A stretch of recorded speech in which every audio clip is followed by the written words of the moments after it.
My boyfriend ruthlessly pushed me off the cliff, but just a few hours earlier we had been partying at a nearby villa. But my boyfriend deliberately left halfway through, leaving only his two perverted friends there. I had no choice but to hide in the bedroom, but the bearded guy followed me in and sat right down on my bed. After making a few crude remarks, he started making outright threats. Just as I was about to run away, he pinned me against the glass. Just as he was about to go further, the fat guy stood in the doorway watching creepily.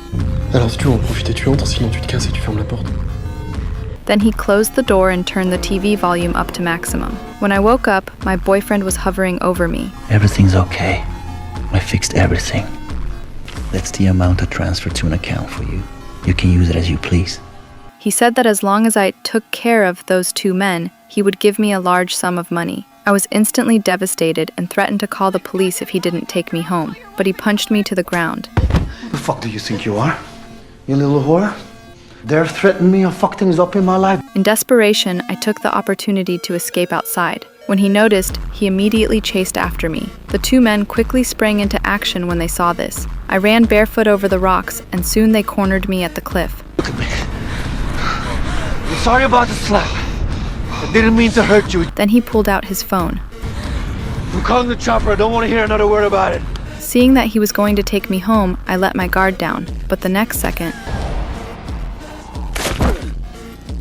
to finish me off completely, they burned my clothes. My blood kept dripping down, quickly attracting swarms of ants. They gnawed at my skin and flesh. The constant stinging made me shake uncontrollably. After a while, I miraculously woke up, so I endured the pain and grabbed the earphones, then swung the earphone cord out and successfully hooked the lighter over. Then I gathered the weeds under the tree and twisted my body to light them with difficulty. After a long ordeal, the tree trunk was finally burned through and I crashed heavily to the ground. But just then, I suddenly heard the sound of an engine. Those three perverts were driving over at high speed. I endured the excruciating pain and crawled with difficulty across the sandy ground. Finally, just as they were looking down, I successfully hid in the blind spot of the rock wall. But they discovered the traces of my fire and realized I had escaped. They immediately began their pursuit. When it got dark, they tracked me by following my blood trail. To catch me, they decided to split up. The bearded guy stayed in place to prevent me from returning the same way.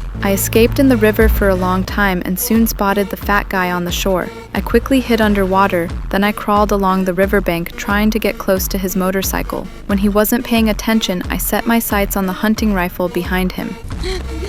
Whoa, whoa, whoa, whoa. Take it easy, take it easy, take it easy.